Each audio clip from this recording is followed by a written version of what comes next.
Kejadian 4 ayat 1 sampai 8. Aku akan bacakan bagi kita semuanya.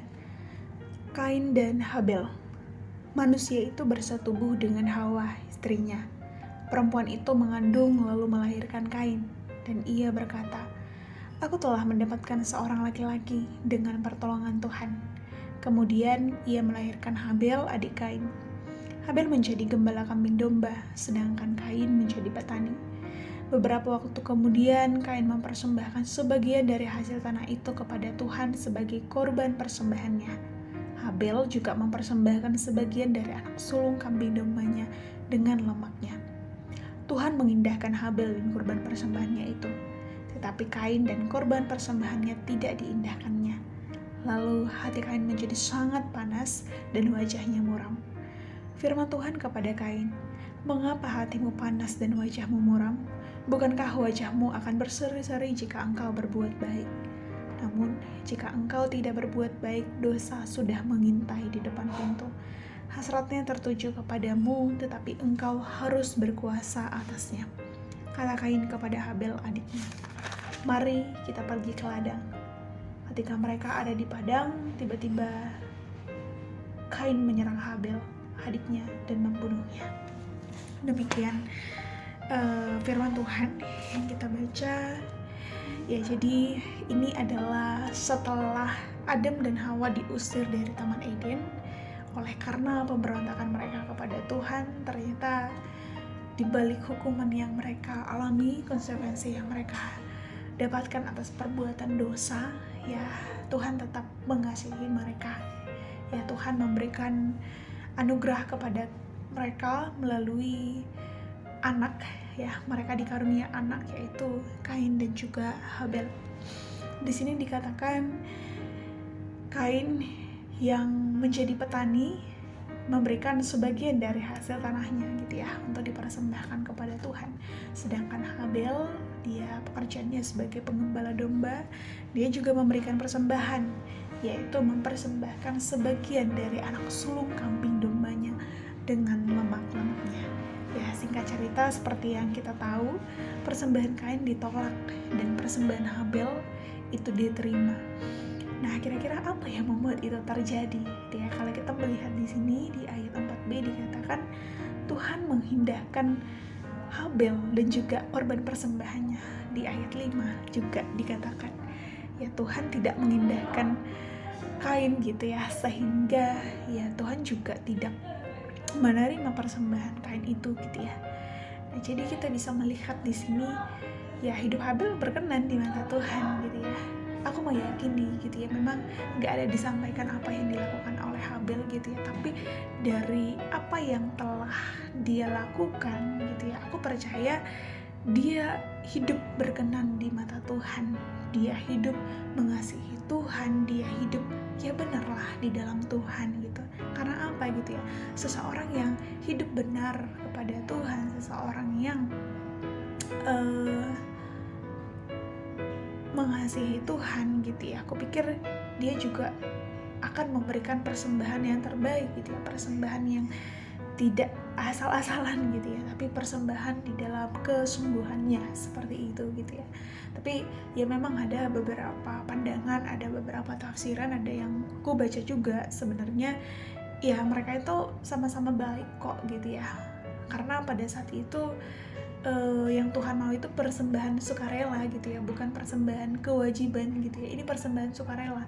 Ya kita mau beri apa ya itu tergantung kita, sesukarela kita itu mau apa gitu ya.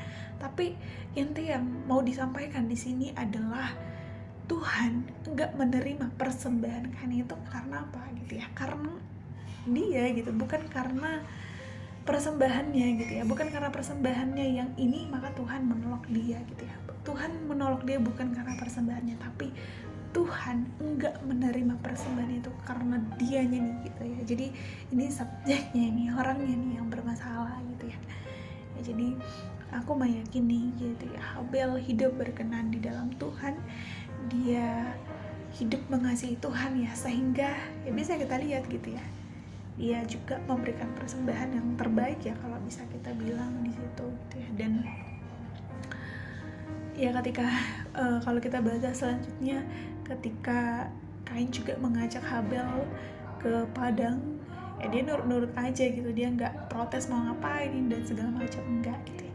Tapi berbeda dengan Kain gitu ya, dia sangat berbanding terbalik dengan kehidupan Habel gitu ya.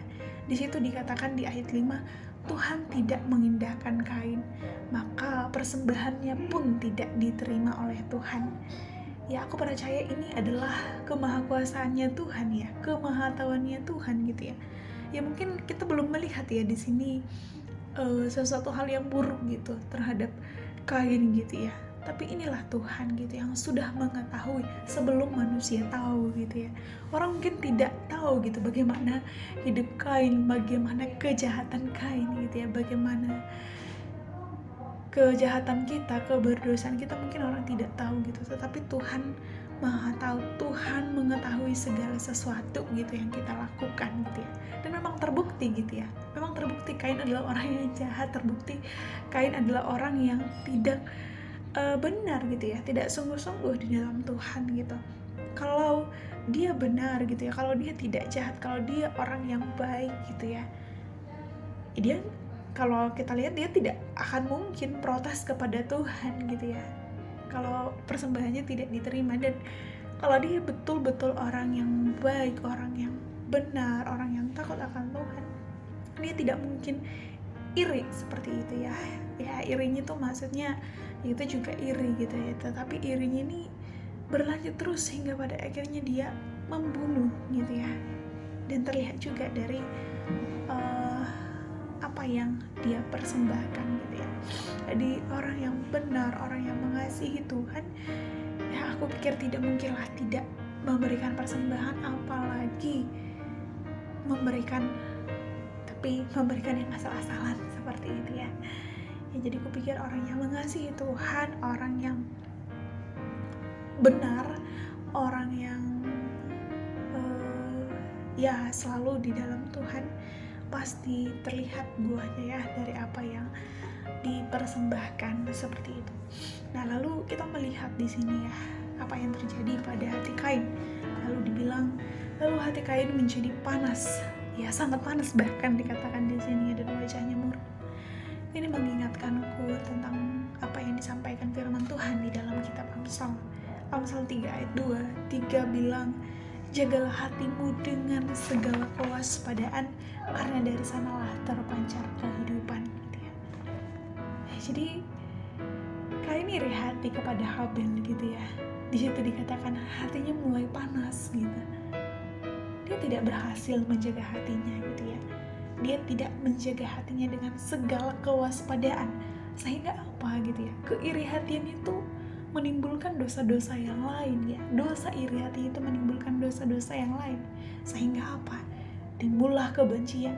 Dia sangat marah ya, timbul amarah, hingga pada akhirnya dia mengajak adiknya Habel pergi ke padang, lalu dia membunuh Habel adiknya sendiri gitu ya. Ya, jadi dosa yang satu, kalau kita tidak selesaikan, kalau kita tidak matikan, kita harus berhati-hati gitu ya. Dosa itu akan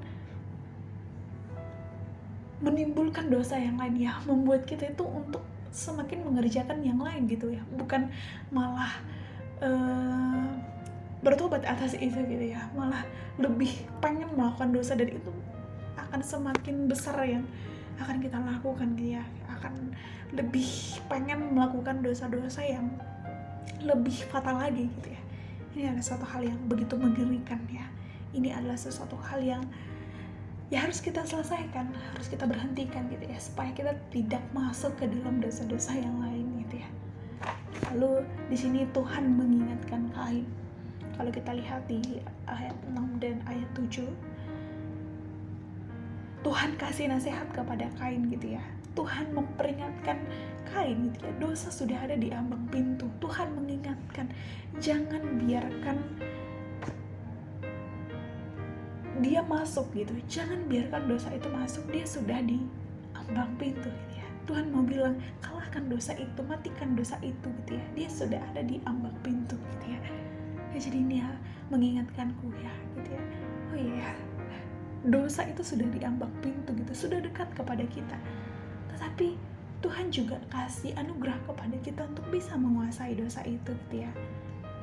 Tuhan bilang di sini jangan biarkan dosa itu menguasai hidup kita gitu ya.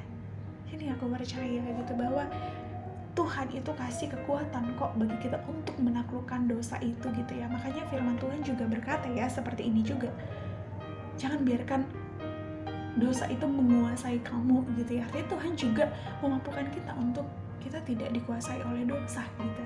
Tapi Tuhan kasih kemampuan bagi kita untuk kita bisa menaklukkan dosa, kita bisa memberani dengan dosa, kita bisa untuk berkata tidak untuk melakukan dosa, bisa gitu ya. Firman Tuhan juga berkata bahwa pencobaan-pencobaan yang kau alami adalah pencobaan yang biasa gitu ya, pencobaan yang artinya kita bisa taklukkan seperti itu gitu ya. Ya jadi mari gitu ya, jangan biarkan kita itu dikuasai oleh dosa. Dosa itu sudah ada di ambang pintu, jangan sampai kita jatuh ke dalam dosa. Mari kuasai dosa, jangan dosa yang menguasai kita. Ya jadi kalau kita lihat di dalam ayat 6 ayat 7 gitu ya, ketika Tuhan memberikan nasihat, ketika Tuhan memberikan peringatan kepada Kain, apa yang menjadi respon Kain? Gak ada gitu ya. Kain itu mengabaikan pesan Tuhan, dia mengabaikan Tuhan gitu, dia malah langsung mengajak adiknya langsung ayo Habil pergi ke padang gitu.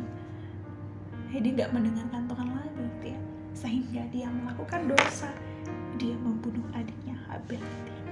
Apa yang boleh kita pelajari dari sini kakak abang gitu ya, teman-teman semuanya gitu.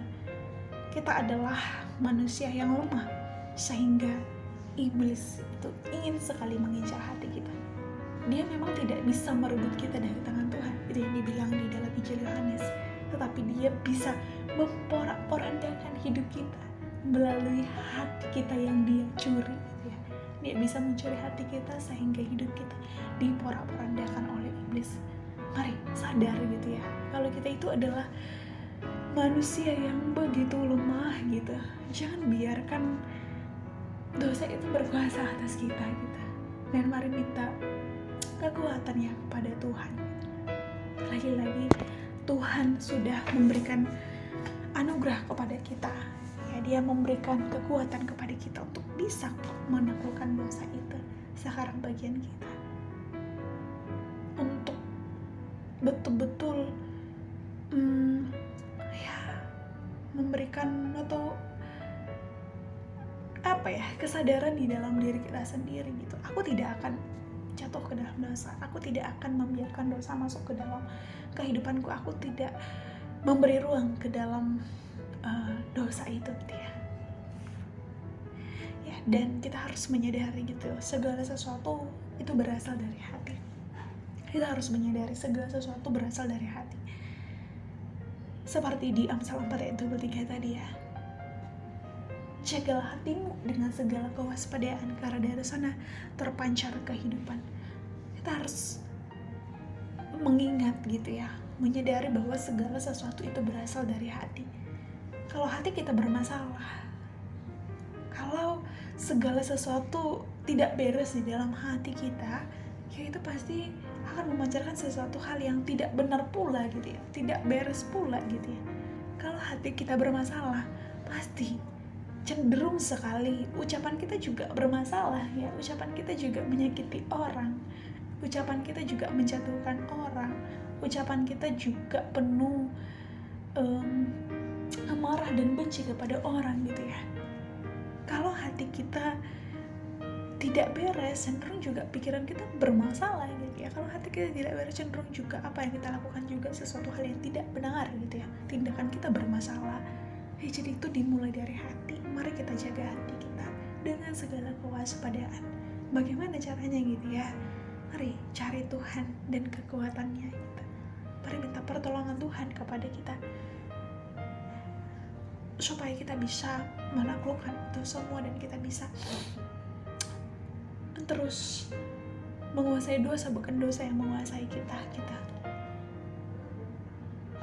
Firman Tuhan itu memurnikan kita.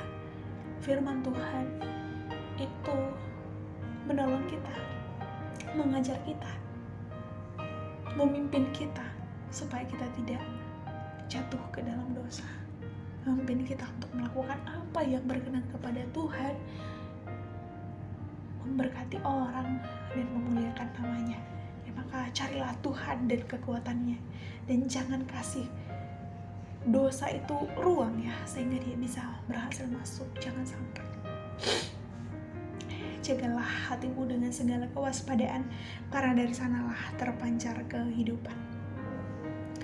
Kakak, abang, dan teman-teman, kita harus menyadari pencobaan itu akan terus datang gitu ya. Dia adalah iblis yang akan selalu mengintai, seperti singa yang mengaum-ngaum mencari sesuatu hal yang bisa dia makan, dia bisa terkam gitu ya. Dan sampai kapan? Ya sampai kita bertemu muka dengan Tuhan gitu.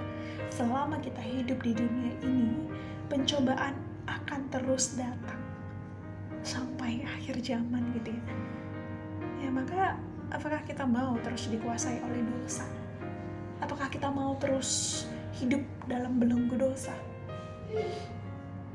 Ya aku pikir sebenarnya kita menderita juga gitu ya. Tidak enak ya hidup di dalam keberdosaan. Ya ini bukan berbicara tentang keselamatan gitu ya, karena Tuhan sudah menyelamatkan kita gitu ya. Tetapi kita perlu gitu ya, setelah Tuhan selamatkan, setelah kita hidup di dalam Tuhan, perjuangan kita sehari-hari adalah melawan ya kuasa iblis gitu ya, dan daging gitu. Perjuangan kita adalah hidup mengejar kekudusan gitu. Ya, jadi jangan sampai kita bermain-main akan dosa seperti Daud, ya kan? Dia membiarkan dosa itu masuk sehingga berakibat fatal dan menimbulkan dosa-dosa yang lain gitu ya. Kalau kita ingat tentang kisah Daud, kakak, abang, dan teman-teman, ya Daud pada saat itu yang seharusnya dia ikut berperang, dia tidak memilih untuk berperang gitu ya, sehingga dia memilih duduk manis di tempat kerajaannya, hingga pada akhirnya dia melirik Batsheba yang lagi mandi gitu ya, sehingga menimbulkan dosa yang lain. Dia jatuh hati kepada Batsheba dan ia mengingininya gitu ya. Setelah dia mengingininya, apa yang terjadi gitu ya? Timbul lagi dosa yang lain gitu. Dia tahu kalau Batsheba itu merupakan istri dari Uria, yang merupakan ya kalau kita bilang anggotanya sendiri, maka dia perintahkan ya anggotanya gitu supaya Uria ini ditempatkan di tempat yang paling depan, supaya apa? Dia yang terlebih dahulu mati di dalam peperangan gitu. Dan benar adanya mati gitu. Tapi apa yang bisa kita pelajari dari sini kakak, abang gitu ya? Akan ada selalu hukuman ya, konsekuensi dari apa yang kita lakukan gitu. Bukan maut gitu, bukan berbicara tentang itu gitu ya, tapi konsekuensi itu akan kita alami sendiri gitu. Penderitaan itu akan kita alami sendiri seperti Daud gitu ya. Ada konsekuensi atas dosa yang dia lakukan. Kita bisa melihat di situ ya, anak dari Batsheba dan juga Daud meninggal gitu ya, mati gitu ya. Bahkan bukan itu aja gitu ya, bahkan kalau kita baca lagi seterusnya di dalam kitab Samuel gitu, ketika Absalom pun gitu ya, Absalom pun ya anaknya sendiri gitu ya, anaknya ini ingin membunuh ayahnya, ingin mengincar tahta gitu ya, yang dipunyai oleh bapaknya sendiri gitu. Dan kalau kita baca di situ, Daud menyadari bahwa kenapa anaknya seperti itu gitu ya, dia menyadari atas apa yang dia telah lakukan gitu ya, dia menyesali segala perbuatannya gitu. Ya demikian kakak, abang gitu ya, akan selalu ada konsekuensi atas dosa yang kita lakukan ya. Untuk itu mari jangan bermain-main gitu. Semalam kami PAPD gitu ya, hamba Tuhan yang melayani di situ adalah pendeta Budiman Tia, dan kebetulan ya, topiknya adalah berperang melawan pencobaan. Ya aku akhir-akhir ini cukup diingatkan gitu ya, seringlah diingatkan tentang dosa seperti itu gitu ya. Sepertinya Tuhan mau aku belajar dari sini, dan ya untuk tidak hidup di dalam dosa itu gitu ya. Ya mungkin di dalam kehidupan, di dalam pelayanan ya ada dosa-dosa yang tidak terselesaikan gitu ya, sehingga timbul ini dan lain-lain seperti itu. Dan hamba Tuhan semalam bilang gitu, ada dosa yang begitu fatal tapi jarang kita sadari gitu ya. Contohnya apa? Sombong. Ini memang sesuatu hal yang dianggap ringan gitu ya, tetapi ini adalah sesuatu hal yang fatal dan jarang sekali disadari oleh kita gitu ya. Ini mengerikan sekali gitu ya. Kita hahaha tetapi menganggapnya oke gitu. Terus selain sombong apa? Ada iri hati, mengasihi diri, juga egois gitu. Ini adalah sesuatu hal yang fatal, hal-hal yang sangat mengerikan. Ini bukan hal yang remeh gitu ya, tetapi ini bahaya dan mengerikan sekali gitu ya. Dan lebih celakanya lagi, kita adalah anak-anak pelayanan gitu ya. Kita melayani Tuhan tetapi merangkul dosa-dosa itu gitu ya. Jadi aku diingatkan, oh iya ketika kita melayani, sepenting itu juga kita memurnikan hati kita gitu ya, terus hidup kudus gitu ya. Kita melayani Tuhan gitu, tetapi kita merangkul dosa-dosa itu. Kita sombong, kita iri hati, kita mengasihi diri, kita egois, ya dan lain-lain. Wah, dosa-dosa aku pikir kita nggak perlu dijelaskan lagi apa arti dosa gitu ya. Yang masalah adalah kita tahu itu dosa, kita tahu itu tidak baik, tidak benar, tapi tetap kita tetap lakukan gitu. Ya, jadi ini harus diselesaikan. Ya mari berjuang gitu ya. Mari waspada gitu. Jangan sampai hati kita dikuasai oleh iblis. Mari menjaga hati. Mari cari Tuhan. Mari cari kekuatannya. Tuhan sudah memberikan kita harapan ya. Kita bisa menaklukkan dosa itu. Jangan kasih dosa itu ruang sehingga dia berhasil masuk. Itu jangan sampai gitu. Ya, kiranya kita boleh terus semakin hidup di dalam kekudusan ya Tuhan gitu ya. Ini adalah peperangan setiap hari, peperangan yang tidak habis-habisnya sampai kita bertemu muka dengan Tuhan. Ya untuk itu mari selesaikan. Mari hidup terus di dalam pimpinannya Tuhan. Hidup terus mau dibentuk oleh Tuhan. Ketika kita jatuh, berjuanglah supaya tidak jatuh lagi. Dan jangan sengaja kan kita jatuh gitu ya. Jangan sengaja kan kita berbuat dosa. Ini yang boleh aku bagikan, kiranya ini boleh mengingatkan kita, memberkati kita, dan ya membuka pikiran kita supaya ya kita boleh mengingat kembali gitu ya, bahwa ini sesuatu hal yang penting dalam kehidupan kita, di dalam rohani kita ini. Amin.